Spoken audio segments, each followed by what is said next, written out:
ಮಾಜಿ ಸದಸ್ಯೆ ಮೇನಕಾ ಗಾಂಧಿಯವರು ಈಗಾಗಲೇ ಮಾಧ್ಯಮದಲ್ಲಿ ಹೇಳಿಕೆಯನ್ನು ಬಿಡುಗಡೆ ಮಾಡಿಕೊಂಡು ಜೈನ ಧರ್ಮದ ನಮ್ಮ ಗುರುಗಳು ಉಪಯೋಗಿಸುವಂತಹ ಸಂಯಮ ಉಪಕರಣ ನವಿಲುಗರಿಯ ಪಿಂಚಿಯ ಬಗ್ಗೆ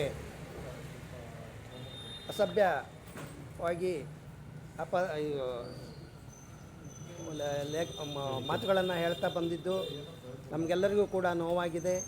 ಅಂತಹ ಒಂದು ವಿಷಯವನ್ನು ನಾವೆಲ್ಲರೂ ಕೂಡ ಈ ದಿವಸ ಖಂಡಿಸುವ ವಿಚಾರದಲ್ಲಿ ಸೇರಿಕೊಂಡಿದ್ದೇವೆ. ಹಾಗೆಯೇ ಭಾರತ ಸರ್ಕಾರಕ್ಕೆ ಈ ಸಮಯದಲ್ಲಿ ನಾವು ಮನವಿ ಮಾಡ್ತಾ ಇದ್ದೇವೆ.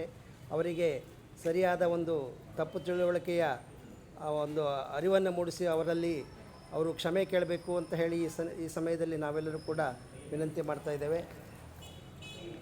ಜೈ ಜಿನೇಂದ್ರ. ನಾವು ಜೈನ ಶ್ರಾವಕರೆಲ್ಲ ಸೇರಿದಂಥ ಒಂದು ವಿಚಾರ ಏನು ಅಂದರೆ, ಮಾನ್ಯ ಮಾಜಿ ಲೋಕಸಭಾ ಸದಸ್ಯ ಆದಂತಹ ಮೇನಕಾ ಗಾಂಧಿಯವರು ಹೇಳಿಕೆಯನ್ನು ನೀಡಿ ಈ ಪಿಂಚಿ ಜೈನ ಗುರುಗಳು ಏನು ಉಪಯೋಗಿಸ್ತಾರೆ ಆ ಒಂದು ಪಿಂಚಿಯಿಂದ ಹಿಂಸೆ ಆಗ್ತಾ ಇದೆ, ಈ ನವಿಲುಗಳ ಮಾರಣ ಹೋಮ ಆಗ್ತಾಯಿದೆ ಅನ್ನೋ ರೀತಿಯಲ್ಲಿ ಹೇಳಿಕೆಯನ್ನು ನೀಡಿರ್ತಕ್ಕಂಥದ್ದು ಅವರಿಗೆ ಇರುವಂತಹ ಒಂದು ಜ್ಞಾನದ ಕೊರತೆ ಇದು. ಅವರಿಗಿರ್ತಕ್ಕಂಥ ಮುಖ್ಯವಾದ ಅಜ್ಞಾನ ಅಂತಕ್ಕಂಥದ್ದನ್ನು ಇಲ್ಲಿ ಈ ಮೂಲಕ ಹೇಳಲು ಇಚ್ಛಿಸ್ತೇವೆ. ಈ ಪಿಂಚಿ ಇರ್ತಕ್ಕಂಥದ್ದು ಯಾಕೆ ಮತ್ತು ಅದನ್ನು ಯಾವ ರೀತಿಯಲ್ಲಿ ನಿರ್ಮಾಣ ಮಾಡ್ತಾರೆ ಅಂತಕ್ಕಂತಹ ಒಂದು ಕನಿಷ್ಠ ಜ್ಞಾನವೂ ಇಲ್ಲದೆ ನೀಡಿದಂಥ ಒಂದು ಹೇಳಿಕೆ ಇದು ಅಂತಕ್ಕಂಥದ್ದನ್ನು ನಾವು ಈಗ ಹೇಳಲಿಕ್ಕೆ ಇಚ್ಛೆಪಡ್ತೀವಿ. ಈ ಪಿಂಚಿ ಇರ್ತಕ್ಕಂಥದ್ದು ಗುರುಗಳು, ಆಚಾರ್ಯರು, ಸ್ವಾಮೀಜಿಯವರು ಎಲ್ಲರೂ ಸಹ ಈ ಜೈನ ಸಂಪ್ರದಾಯದಲ್ಲೇ ಅಲ್ಲ, ಎಲ್ಲ ಸಂಪ್ರದಾಯದಲ್ಲೂ ಸಹ ಸ್ವಾಮೀಜಿಗಳು ಬಳಸ್ತಕ್ಕಂಥ ಒಂದು ಪಿಂಚಿಯಲ್ಲಿ ಈ ನವಿಲುಗಳ ಗರಿಗಳು ಇರ್ತವೆ ಅಂತಕ್ಕಂಥದ್ದು ಸತ್ಯನೇ.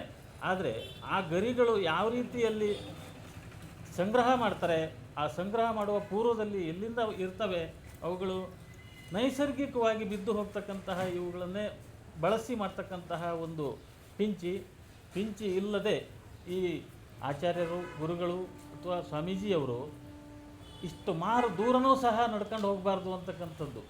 ಕಾರಣ ಏನು ಅಂದರೆ, ಅವರಗಳ ಒಂದು ಆಚರಣೆಯಲ್ಲಿ, ಚರ್ಯೆಯಲ್ಲಿ ಯಾವುದೇ ರೀತಿಯಲ್ಲಿ ಹಿಂಸೆ ಆಗಬಾರ್ದು ಅನ್ನುವಂಥದ್ದು ಮುಖ್ಯವಾದಂತಹ ಒಂದು ಧ್ಯೇಯ ಇರ್ತಕ್ಕಂಥದ್ದು. ಅದನ್ನು ಆ ರೀತಿಯಲ್ಲೇ ಬಳಸ್ತಕ್ಕಂತಹ ಒಂದು ಸಲಕರಣೆ ಅಂದರೆ ಪಿಂಚಿ, ಇದನ್ನು ಮಾಡ್ತಕ್ಕಂಥದ್ದು ಅಥವಾ ಬಳಸ್ತಕ್ಕಂಥದ್ದೇ ತಪ್ಪು ಅನ್ನೋ ರೀತಿಯಲ್ಲಿ ನೀಡಿದಂಥ ಹೇಳಿಕೆಯನ್ನು ನಾವು ಖಂಡಿಸ್ತಾ ಈ ಹೇಳಿಕೆಯನ್ನು ಹಿಂಪಡಿಬೇಕು, ಆ ಬಗ್ಗೆ ಕ್ಷಮೆ ಯಾಚಿಸಬೇಕು ಅಂತಕ್ಕಂತಹದ್ದನ್ನು ಅಂಬೋಣವನ್ನು ನಾವು ಆಗ್ರಹಿಸ್ತೇವೆ. ಕೇಂದ್ರ ಸರ್ಕಾರ ಈ ಬಗ್ಗೆ ಅವರಿಗೆ ಮನದಟ್ಟು ಮಾಡಿ ಅದನ್ನು ಹಿಂಪಡಿಲಿಕ್ಕೆ ಹೇಳಬೇಕು ಅಂತಕ್ಕಂಥದ್ದನ್ನು ಈ ಮೂಲಕ ಹೇಳ್ತೀವಿ. ನಾವಿಲ್ಲಿ ಸೇರಿರ್ತಕ್ಕಂಥದ್ದು ಪುರಾಣ ಕಾಲದಿಂದ ಐತಿಹಾಸಿಕ ಈ ಪ್ರಪಂಚದಲ್ಲಿ ಅತ್ಯಂತ ಶ್ರೇಷ್ಠ ಮತ್ತು ಗೌರವಿಸ್ತಕ್ಕಂಥ ಮೊದಲ ಧರ್ಮ ಅಂತಂದರೆ ಜೈನ ಧರ್ಮ. ಈ ಒಂದು ಜೈನ ಧರ್ಮದಲ್ಲಿ ಆದಿನಾಥ ತೀರ್ಥಂಕರು 24 ತೀರ್ಥಂಕರನ್ನ ನಾವು ಪೂಜಿಸ್ತೀವಿ, ಗೌರವಿಸ್ತೀವಿ. ಆ 24 ತೀರ್ಥಂಕರಕ್ಕಿಂತ ಹಿಂದೂ ಕೂಡ 24 ತೀರ್ಥಂಕರು ಇದ್ದರು ಅಂತಕ್ಕಂಥದ್ದು ಕೂಡ ಉಲ್ಲೇಖ ಇದೆ. ನಮ್ಮ ದೇಶದಲ್ಲಿ ರಾಮಾಯಣ ನಡೆದಿರೋದು 20ನೇ ತೀರ್ಥಂಕರರು ಮುನೀಶ್ವರ ವ್ರತ ಅಂತ ಹೇಳ್ತಕ್ಕಂಥ ತೀರ್ಥಂಕರರ ಕಾಲದಲ್ಲಿ. ಶ್ರೀರಾಮನು ಕೂಡ ಆ ತೀರ್ಥಂಕರರ ಅನುಯಾಯಿಯಾಗಿ ಮೋಕ್ಷವನ್ನು ಪಡೆದಿರ್ತಕ್ಕಂಥದ್ದು ಇತಿಹಾಸ. ಮಹಾಭಾರತ ನಡೆದಿರ್ತಕ್ಕಂಥದ್ದು 22ನೇ ತೀರ್ಥಂಕರರು ನೇಮಿನಾಥ್ ತೀರ್ಥಂಕರರ ಕಾಲದಲ್ಲಿ. ಈ ಅವಧಿಯಲ್ಲಿ ಯುಧಿಷ್ಠರ ಮತ್ತು ಭೀಮ, ಅರ್ಜುನ ಈ 3 ಜನ ಕೂಡ ಈ ನೇಮಿನಾಥ ತೀರ್ಥಂಕರರ ಅನುಯಾಯಿಯಾಗಿ ಅಂತಿಮವಾಗಿ ಮೋಕ್ಷವನ್ನು ಹೊಂದಿರತಕ್ಕಂಥದ್ದು ಕೂಡ ಪುರಾಣದಲ್ಲಿ ಇತಿಹಾಸ ಇದೆ. ಈ 22ನೇ ತೀರ್ಥಂಕರರ ಕಾಲದಲ್ಲಿ ರಾಮಾಯಣ ಮಹಾಭಾರತ ನಡೆದಿದೆ ಅಂತಂದರೆ 1ನೇ ತೀರ್ಥಂಕರರು ಅದು ಎಷ್ಟು ಲಕ್ಷ ಕೋಟಿ ವರ್ಷಗಳ ಹಿಂದಿತ್ತು ಅಂತಕ್ಕಂಥದ್ದನ್ನು ಜೈನ ಧರ್ಮ ಪ್ರಪಂಚದಲ್ಲಿ ಎಲ್ಲರೂ ಕೂಡ ಅರ್ಥ ಮಾಡ್ಕೊಂಡಿದ್ದಾರೆ. ಭಾಳಷ್ಟು ಜನ 8 ಬಾರಿ ಸಂಸದೆಯಾಗಿ 2 ಖಾತೆಯನ್ನು ಕೇಂದ್ರ 2 ಖಾತೆಯನ್ನು ಸಚಿವೆಯಾಗಿ ನಿರ್ವಹಿಸಿರ್ತಕ್ಕಂಥ ಮೇನಕಾ ಗಾಂಧಿಯ ಅಜ್ಞಾನದಿಂದ ಇವತ್ತು ಜೈನ ಸಾಧು ಸಂತರು, ಮುನಿಗಳು, ಭಟ್ಟಾರಕರು ಬಳಸ್ತಕ್ಕಂಥ ಈ ನವಿಲು ಗರಿ ಇರ್ತಕ್ಕಂಥ ಪಿಂಚವನ್ನು ಕಾನೂನಿನಲ್ಲಿ ಅವಕಾಶ ಇದೆ ನವಿಲು ಗರಿಗಳನ್ನು ಬಳಸೋದಕ್ಕೆ. ಮತ್ತು ಜೈನರು 1 kg ಗಂಧವನ್ನು ಮನೇಲಿಟ್ಕೊಂಡು ಅದರ ಪೂಜೆಗೆ ಪ್ರತಿನಿತ್ಯ ಬಳಸೋದಕ್ಕೂ ಕೂಡ ಕಾನೂನಿನಲ್ಲಿ ಅವಕಾಶ ಇದೆ. ಆದರೆ ಈ ಮೇನಕಾ ಗಾಂಧಿಯವರು ಹೇಳಿಕೆ ಕೊಡ್ತಾರೆ, ಇದು ಹಿಂಸೆ ಆಗುತ್ತೆ, ನವಿಲನ್ನು ಸಾಯಿಸಿ ತರ್ತಾರೆ ಅಂತಕ್ಕಂಥದ್ದು. ರಾಷ್ಟ್ರೀಯ ಪಕ್ಷಿ, ನವಿಲನ್ನು ಸಾಯಿಸಿದರೆ ಅದಕ್ಕೆ ಶಿಕ್ಷೆ ಇದೆ, ಅದಕ್ಕೆ ಅದರದೇ ಆದಂಥ ಕಾಯ್ದೆ ಇದೆ ವನ್ಯಜೀವಿ ಇದರಲ್ಲಿ. ಆದರೆ ಅದು ವರ್ಷಕ್ಕೆ 1 ಬಾರಿ ಈ ಗರಿಗಳನ್ನು ಉದುರಿಸುತ್ತೆ. ಅದು ಬಲಿತ ಗರಿಗಳು ಅಂತೇಳಿ, ಆ ಬಲಿತ ಗರಿಗಳನ್ನು ಮಾತ್ರ ಬಳಸಬೇಕು ಅಂತಕ್ಕಂಥದ್ದು ಈ ಅಹಿಂಸೆಯನ್ನು ನಿರಂತರವಾಗಿ ನಿರ್ವಹಿಸ್ಕೊಂಡು ಬರ್ತಾ ಇರ್ತಕ್ಕಂಥ ಜೈನ ಧರ್ಮದ ತತ್ವ. ಯಾವುದೇ ಬಲಿದೇ ಇರತಕ್ಕಂಥ ಗರಿಗಳನ್ನು ಬಳಸೋದೇ ಇಲ್ಲ. ಅದನ್ನು ಕಂಡುಹಿಡಿತಕ್ಕಂಥ ಜ್ಞಾನ ಕೂಡ ಆ ಗರಿಗಳ ಪಿಂಚ ತಯಾರು ಮಾಡ್ತಕ್ಕಂಥ ಸಂದರ್ಭದಲ್ಲಿ ಬಳಸ್ತಾರೆ. ಇಷ್ಟಿದ್ದೂ ಕೂಡ ಆ ಸಂಸದೆ ಅವೈಜ್ಞಾನಿಕವಾಗಿ ಈ ಇತಿಹಾಸವನ್ನು ಗೊತ್ತಿಲ್ಲದೆ ಈ ರೀತಿಯ ಪಿಂಚ ಬಳಸ್ತಕ್ಕಂಥದ್ದು ಸರಿಯಲ್ಲ, ಬಳಸಬಾರ್ದು ಅಂತಕ್ಕಂಥ ಮನವಿಯನ್ನು ಮಾಡ್ತಾ ಇದ್ದಾರೆ. ಇವತ್ತು ಇದಕ್ಕೊಂದು ಕತೆ ಕೂಡ ಇದೆ. ಕುಂದಕುಂದರು ಅಂತೇಳಿ ನಮ್ಮ ಆಚಾರ್ಯರು ಇವತ್ತಿನ ಥರ ನೆಲದ ಮೇಲೆ ನಡೆದು ಹೋಗ್ತಾ ಇರಲಿಲ್ಲ, ಆಕಾಶ ಮಾರ್ಗದಲ್ಲಿ ಹೋಗ್ತಾ ಇರ್ತಕ್ಕಂಥ ಸಂದರ್ಭದಲ್ಲಿ ಅವರು ಬಳಸ್ತಾ ಇರ್ತಕ್ಕಂಥ ಪಿಂಚ ಮೇಲಿಂದ ಉದುರು ಹೋಗುತ್ತೆ. ಆ ಉದುರು ಹೋದಾಗ ಆ ಪಿಂಚ ಇಲ್ಲದೆ ಅವರು ಪ್ರಯಾಣವನ್ನು ಮಾಡೋದಿಲ್ಲ. ಆಗ ನೆಲದ ಮೇಲೆ ಬಂದು ಭೂಮಿಗೆ ಬಂದು ಇಳಿದಾಗ ನವಿಲುಗಳ ಗರಿಗಳ ರಾಶಿಗಳೇ ಉದುರು ಹೋಗಿದ್ದು. ಆ ರಾಶಿಗಳನ್ನು ನೋಡಿ ಅದನ್ನು ಆರಿಸಿ ಅದರಿಂದ ಹೊಸ ಪಿಂಚವನ್ನು ಸಿದ್ಧಪಡಿಸಿ ಮುಂದೆ ಅವರು ಪ್ರಯಾಣ ಮಾಡಿರ್ತಕ್ಕಂಥದ್ದು ಕೂಡ ನಮ್ಮ ಪುರಾಣಗಳಲ್ಲಿ ಉಲ್ಲೇಖ ಆಗಿದೆ. ಈ ದೇಶದಲ್ಲಿ 145 ಕೋಟಿ ಜನ ಇದ್ದೀವಿ. ಆ 145 ಕೋಟಿ ಜನರಲ್ಲಿ 100 ಕೋಟಿ ಜನ ಮಾಂಸಾಹಾರಿಗಳು, 100 ಕೋಟಿ ಜನ ಮಾಂಸಾಹಾರಿಗಳಿದ್ದಾರೆ. ಈ 45 ಕೋಟಿ ಜನರಲ್ಲೂ ಕೂಡ ಕೆಲವರು ಮೊಟ್ಟೆ ತಿಂತಕ್ಕಂಥ ಸಸ್ಯಾಹಾರಿಗಳು, ಇನ್ನು ಕೆಲವರು ಗೆಡ್ಡೆ ಗೆಣಸು ಮತ್ತು ಬಾಕಿ ತಿಂತಕ್ಕಂಥ ಸಸ್ಯಾಹಾರಿಗಳು. ಈ ಗೆಡ್ಡೆ ಗೆಣಸು ಮೊಟ್ಟೆನೂ ತಿಂದೇ ಇರತಕ್ಕಂಥ ಸಸ್ಯಾಹಾರಿಗಳು ಕೇವಲ ಒಂದು 5ರಿಂದ 10% ಮಾತ್ರ. 70% ಜನ ಮಾಂಸಾಹಾರಿಗಳಾದರೆ 29% ಜನ ಈ ಗೆಡ್ಡೆ ಗೆಣಸು ಮೊಟ್ಟೆ ತಿಂತಕ್ಕಂಥ ಸಸ್ಯಾಹಾರಿಗಳಾದರೆ ಅದರೊಳಗೆ ಅದು ಯಾವುದನ್ನೂ ಯೂಸ್ ಮಾಡದೆ ಬರೀತಾ ಶುದ್ಧ ಶಾಕಾಹಾರಿಗಳು ಅಂತಂದರೆ ಇವತ್ತು ನೀವು ಹೋಟೆಲ್ಗಳಲ್ಲೂ ಕೂಡ ಉತ್ತರ ಭಾರತ ಇರ್ಬೋದು, ಕೇರಳ ಇರ್ಬೋದು, ಬೇರೆ ಬೇರೆ ಕಡೆ ದೇಶದಲ್ಲಿ ಹೋದರೆ ನಿಮಗೆ ಪೂರ್ತಿ ಸಸ್ಯಾಹಾರಿ ಬೇಕು ಅಂತಂದರೆ ಜೈನ್ ಫುಡ್ ಕೊಡಿ ಅಂತಕ್ಕಂಥ ಕೇಳ್ತಕ್ಕಂಥ ರೂಢಿ ಇದೆ. ಬರೀ ಸಸ್ಯಾಹಾರಿ ಅಂತಂದರೆ ಅದರಲ್ಲಿ ಮೊಟ್ಟೆನೂ ಇರುತ್ತೆ, ಬೇರೆ ಬೇರೆ ವಸ್ತುಗಳು ಇರ್ತವೆ. ಜೈನ್ ಫುಡ್ ಅಂದರೆ ಮಾತ್ರ ಇದು ಪರಿಪೂರ್ಣ ಸಸ್ಯಾಹಾರಿ ಅಂತಕ್ಕಂಥದ್ದು ಇದೆ. ಈ ದೇಶದಲ್ಲಿ 3300 ಕಷಾಯಖಾನೆಗಳಿದ್ದಾವೆ. ಯಾಕೆ ಧ್ವನಿ ಎತ್ತಾ ಇಲ್ಲ ಮೇನಕಾ ಗಾಂಧಿಯವರು? ಇವರು ಶುದ್ಧ ಸಸ್ಯಾಹಾರಿ, ಸ್ವಾಗತ ಹಾಗೂ ಗೌರವ ಇದೆ ಅವ್ರ ಮೇಲೆ. ಹಾಗಂತ 8 ಬಾರಿ ಸಂಸದೆ ಆಗಿದ್ದಾರೆ, ಗೌರವ ಇದೆ. ಆ ಪ್ರಬುದ್ಧತೆ ಎಲ್ಲೋಯ್ತು? ಒಂದು ಪ್ರಬುದ್ಧತೆ ಅಂತಕ್ಕಂಥದ್ದು ಹಂತ ಹಂತವಾಗಿ ಒಂದೊಂದು ಸಾರಿ ಗೆದ್ದಾಗಲೂ ಕೂಡ 5 ವರ್ಷ ಆ ಸಂಸತ್ತಿನಲ್ಲಿ ಕೂತಾಗ ತಾನಾಗೆ ಇನ್ನಷ್ಟು ಹೆಚ್ಚಾಗಬೇಕಲ್ಲ, ಅದು ಯಾಕೆ ಕ್ಷೀಣಿಸ್ತಾ ಹೋಯಿತು? ಇವತ್ತು ಇಂಥ ಒಂದು ಯೂಟ್ಯೂಬ್ ಚಾನೆಲ್ನಲ್ಲಿ ಇಂಥ ಒಂದು ಧರ್ಮದ ಆಚರಣೆಯ ವಿರುದ್ಧ ಅಪಸ್ವರವನ್ನು ಎತ್ತಿದ್ದಾರೆ, ಧರ್ಮಕ್ಕೆ ಅಪಚಾರವನ್ನು ಮಾಡಿದ್ದಾರೆ, ಈ ರೀತಿಯ ಒಂದು ಕ್ರಿಯಾಲೋಪವನ್ನು ಅವರು ಮಾಡಿದ್ದಾರೆ ಅಂತಕ್ಕಂಥದ್ದು ಅದನ್ನು ನಾವು ಇವತ್ತು ಖಂಡಿಸೋದಕ್ಕಾಗಿ ಇವತ್ತು ಬಂದಿದ್ದೇವೆ. ನಾವು ಮಾತ್ರ ಅಲ್ಲ, ಇಡೀ ದೇಶಾದ್ಯಂತ ಖಂಡಿಸ್ತಾ ಇದ್ದಾರೆ. ಅವಳ ಮೇಲೆ ನೋಟಿಸನ್ನು ಕೂಡ, ಕಾನೂನಿನಿಂದ ನೋಟಿಸನ್ನು ಕೂಡ ಬಾಂಬೆಯಿಂದ ಇವತ್ತು ಕಳಿಸಲಾಗಿದೆ. ನಾವು ಕೂಡ ಯೋಚನೆ ಮಾಡ್ತಾ ಇದ್ದೀವಿ ಇಲ್ಲಿ FIR ಮಾಡಿಸ್ಬೇಕು ಅಂತೇಳಿ. ಇದು ಇಡೀ ದೇಶಾದ್ಯಂತ ಪ್ರಚಾರ ಆದ್ದರಿಂದ ನಾವೇನು ಇದನ್ನು ಡೆಲ್ಲಿಲೋ ಅಥವಾ ಬೆಂಗಳೂರಿನಲ್ಲೋ ಎಲ್ಲೋ ಮಹಾನಗರಗಳಲ್ಲೇ ಮಾಡಿಸ್ಬೇಕು, ಮುಂಬೈಲಿ ಅಂತ ಇಲ್ಲ. ನಾವು ಸಾಗರದಲ್ಲೂ ಕೂಡ FIR ಮಾಡಿಸೋದಕ್ಕೆ ಸಾಧ್ಯ ಇದೆ. ಆ ರೀತಿಯ ಕಾನೂನು ನಮ್ಮ ವಿಭಾಗ ಇದೆ. ಆ ಕಾನೂನು ವಿಭಾಗದಲ್ಲಿ ಇವತ್ತು ಅದನ್ನು ಚರ್ಚೆ ಮಾಡಿ ಆ ರೀತಿಯ ಕ್ರಿಯಾಶೀಲರಾಗಬೇಕು ಅಂತಕ್ಕಂಥ ಮಾಹಿತಿ ಸೂಚನೆಯನ್ನು ಕೂಡ ನಾವು ಕೊಟ್ಟಿದ್ದೀವಿ. ಈ ರೀತಿ ಒಂದು ನಮ್ಮ ದೇಶದಲ್ಲಿ ಲೆಕ್ಕಾಚಾರದ ಪ್ರಕಾರ ಈ ನೋಂದಣಿ ಆದವು 7676 ಗೋಶಾಲೆಗಳಿದ್ದಾವೆ. ನೋಂದಣಿ ಆದವು ಈ 7676 ಗೋಶಾಲೆಗಳ ಒಳಗೆ 4000 ಗೋಶಾಲೆಗಳನ್ನು ಜೈನ ಸಮುದಾಯದಿಂದ ನಡೆಸ್ತಾ ಇದ್ದೀವಿ. 4000.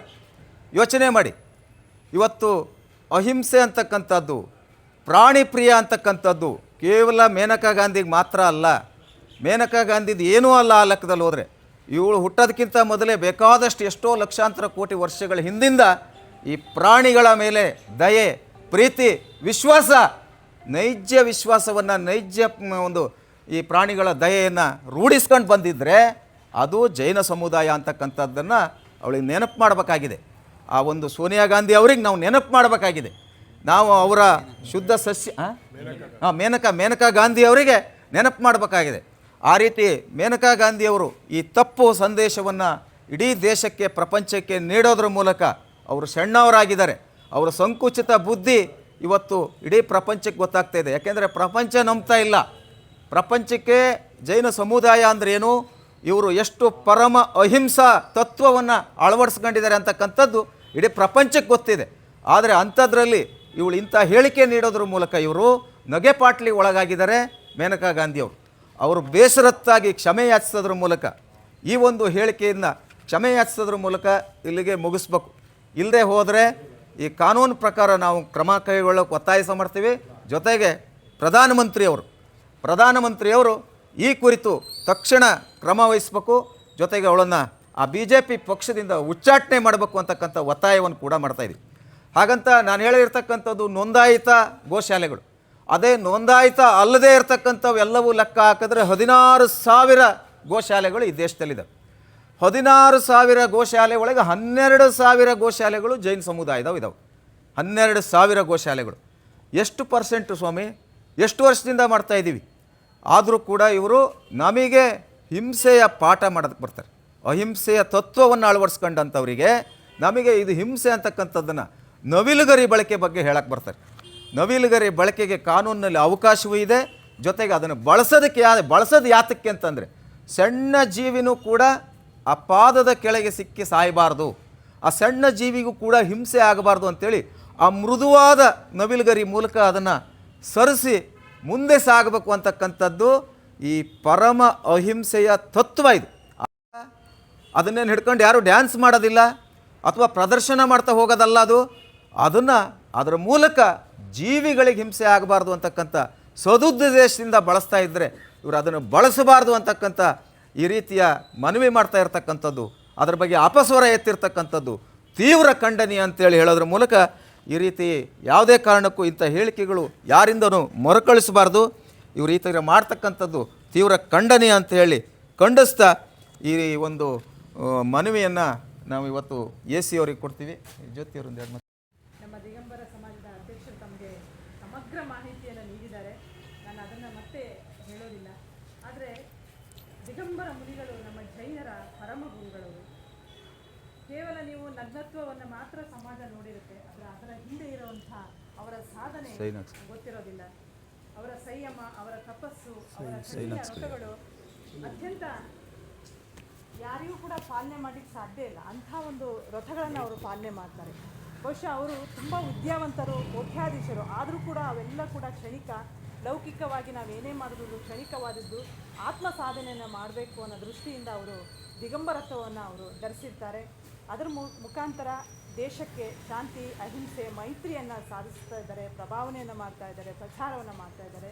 ಅಂಥ ದಿಗಂಬರ ಮುನಿಗಳು ಪಿಂಚಿಯನ್ನು ಉಪಯೋಗಿಸೋದು ಅದು ಅಹಿಂಸೆಯ ಒಂದು ದೃಷ್ಟಿಯಿಂದ. ಯಾವುದೇ ಪ್ರಾಣಿಗೆ ಹಿಂಸೆ ಆಗಬಾರ್ದು. ಆ ನವಿಲು ಗರಿಗಳು ತುಂಬ ಮೃದುವಾಗಿರುತ್ತೆ. ಕಣ್ಣಿನ ಒಳಗೆ ಹೀಗೆ ಚುಚ್ಚಿಕೊಂಡ್ರೂ ಸಹ ಅದು ಕಣ್ಣಿಗೆ ನೋವಾಗೋದಿಲ್ಲ. ಅಷ್ಟು ಮೃದುವಾಗಿರುವಂಥ ನವಿಲು ಗರಿಗಳನ್ನು ಅವರು ಉಪಯೋಗಿಸ್ತಾರೆ. ಅದು ಅಹಿಂಸೆಯ ದೃಷ್ಟಿಯಿಂದ. ಹಾಗಾಗಿ ಈಗಾಗಲೇ ಹೇಳಿರುವ ಹಾಗೆ ಮೇನಕಾ ಗಾಂಧಿಯವರು ಅವರು ಅಜ್ಞಾನದಿಂದ ಹೇಳಿದಾರೋ ಅಥವಾ ಉದ್ದೇಶಪೂರ್ವಕ ಹೇಳಿದಾರೋ ಗೊತ್ತಿಲ್ಲ. ಆದರೆ ಪಿಂಚಿ ಅನ್ನೋದು ಅಹಿಂಸೆಯ ಪ್ರತೀಕವಾಗಿದೆ. ಅದು ಹಿಂಸೆಯ ಪ್ರತೀಕ ಅಲ್ಲ. ಖಂಡಿತವಾಗ್ಲೂ ಅದನ್ನು ನಾವು ಖಂಡಿಸ್ತೇವೆ. ಜೈನ ಸಮಾಜದವರು ಹಿಂಸೆಯನ್ನು ನಮ್ಮ ಉಸಿರಾಗಿಸ್ಕೊಂಡವರು ನಾವು. ಜೈನರು ಅಂದರೆ ಅಹಿಂಸೆ, ನಮ್ಮ ಪರಮ ತತ್ವನೇ ಅಹಿಂಸೆ. ಹಾಗಾಗಿ ನಾವು ಯಾವ ಪ್ರಾಣಿಯನ್ನೂ ಕೂಡ ಹಿಂಸೆ ಮಾಡೋದಿಲ್ಲ. ಒಂದು ಇರುವೆನೂ ಕೂಡ ನಾವು ಹಿಂಸೆ ಮಾಡೋದಿಲ್ಲ. ಅಂಥದ್ರಲ್ಲಿ ನಮ್ಮ ಗುರುಗಳು ನಮಗೆ ಬೋಧನೆ ಮಾಡೋರಂತೂ ಹಿಂಸೆ ಮಾಡಲಿಕ್ಕೆ ಸಾಧ್ಯನೇ ಇಲ್ಲ. ಅದು ಇಡೀ ಸಮಾಜಕ್ಕೆ ಅರಿವಾಗಬೇಕು. ಹಾಗೂ ಇದು ನಿಮ್ಮೆಲ್ಲರ ಮುಖಾಂತರ ಮೇನಕಾ ಗಾಂಧಿಯವರಿಗೆ ಮುಟ್ಟಬೇಕು ಅನ್ನೋದು ನಮ್ಮೆಲ್ಲರ ಒಂದು ಅಪೇಕ್ಷೆ ಆಗಿದೆ ಅಂತ ಹೇಳ್ತಾ ಎಲ್ಲರಿಗೂ ನಮಸ್ಕಾರ. ಧರ್ಮಕ್ಕೆ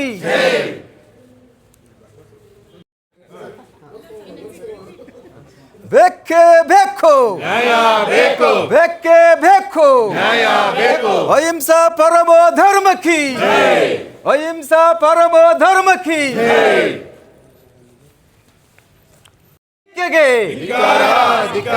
ಮೇನಕಾ ಗಾಂಧಿಯ ಧರ್ಮ ವಿರೋಧಿ ಹೇಳಿಕೆಗೆ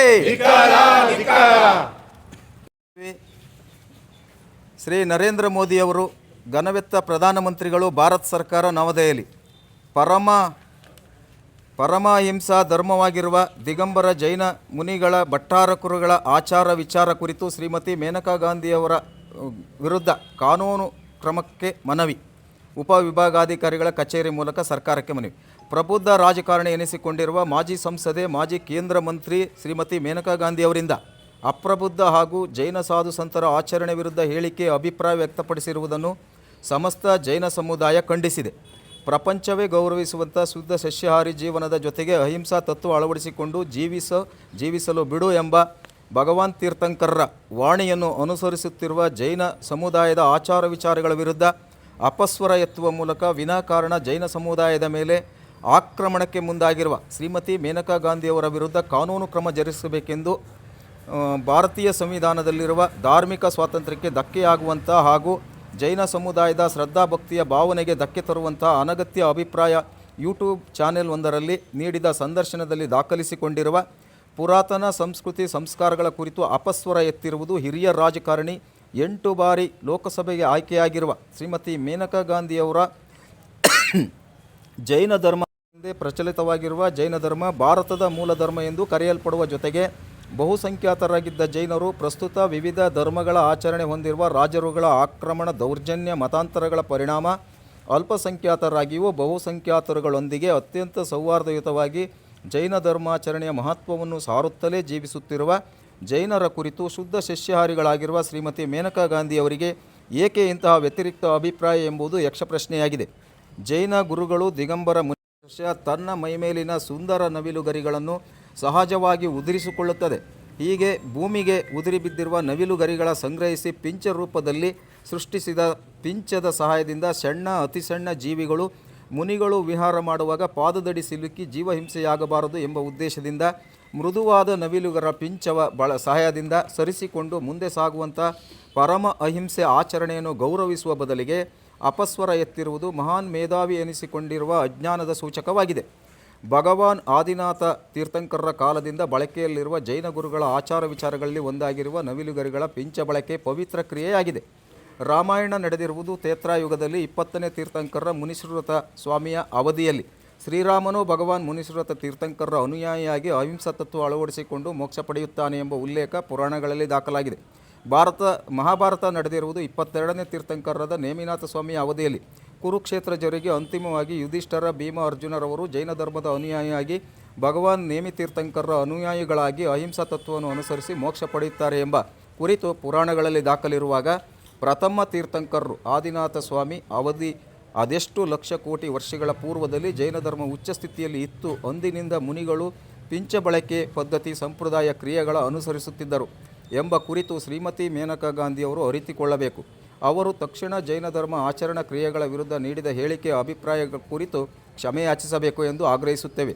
ಶ್ರೀಮತಿ ಮೇನಕಾ ಗಾಂಧಿಯವರು ಭಾರತದಲ್ಲಿನ ಕಷಾಯಖಾನಿಗಳ ನಿಷೇಧಕ್ಕೆ ಆಗ್ರಹಿಸಿ ಧ್ವನಿ ಎತ್ತಲಿ. ಕುರಿ, ಕೋಳಿ ಹತ್ಯೆ ಮಾಡುವುದನ್ನು ಬಲಿ ಪದ್ಧತಿ ನಿಷೇಧಿಸಲು ಧ್ವನಿ ಎತ್ತಲಿ. ಭಾರತದಲ್ಲಿ ಸಂಪೂರ್ಣ ಸಸ್ಯಾಹಾರಿ ಜಾರಿಗೆ ತರುವ ಮೂಲಕ ಜೀವಹಿಂಸೆಯನ್ನು ತಡೆಯುವ ಪ್ರಯತ್ನ ನಡೆಸಲಿ. ದೇಶದ ಜನಸಂಖ್ಯೆಯಲ್ಲಿ 100 ಕೋಟಿ ಜನರು ಮಾಂಸಾಹಾರಿಗಳನ್ನು ಸಸ್ಯಾಹಾರಿಗಳಾಗಿ ಪರಿವರ್ತಿಸಲು ಏಕೆ ಸಾಧ್ಯವಾಗುತ್ತಿಲ್ಲ? ಕೇವಲ ಲಕ್ಷದ ಲೆಕ್ಕದಲ್ಲಿರುವ ಶುದ್ಧ ಸಸ್ಯಾಹಾರಿ ಹಾಗೂ ಅಹಿಂಸಾ ಆಚರಣಾ ಧರ್ಮದ ಆಚಾರ ವಿಚಾರಗಳಲ್ಲಿ ಮಾತ್ರ ಆಕ್ಷೇಪ ಮಾಡುವಂಥ ನಡವಳಿಕೆ ಮೊಸರಲ್ಲಿ ಕಲ್ಲು ಹುಡುಕಿದಂತೆ ಎಂಬ ಗಾದೆಯೊಂದಿಗೆ ಶ್ರೀಮತಿ ಮೇನಕಾ ಗಾಂಧಿಯವರು ಬೇಸರದ ಕ್ಷಮೆಯಾಚಿಸದಿದ್ದರೆ ಮುಂದಿನ ಕ್ರಮವಾಗಿ ಮೇನಕಾ ಗಾಂಧಿಯವರ BJP ಪಕ್ಷವನ್ನು ಉಚ್ಚಾಟಿಸಬೇಕು.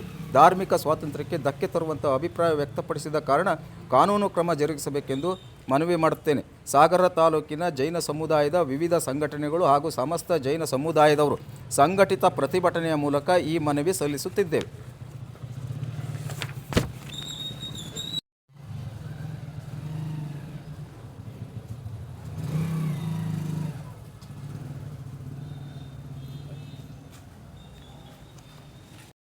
ಮನವಿಯ ಬಗ್ಗೆ ಉಪವಿಭಾಗಗಳ ಗಮನಕ್ಕೆ ತಂದು ಕೂಡಲೇ ಸರ್ಕಾರಕ್ಕೆ ಸಲ್ಲಿಸತಕ್ಕಂಥ ವ್ಯವಸ್ಥೆ ಮಾಡಿದ್ವಿ ಸರ್. ಅದರ ಬಗ್ಗೆ ಇನ್ನೊಂದು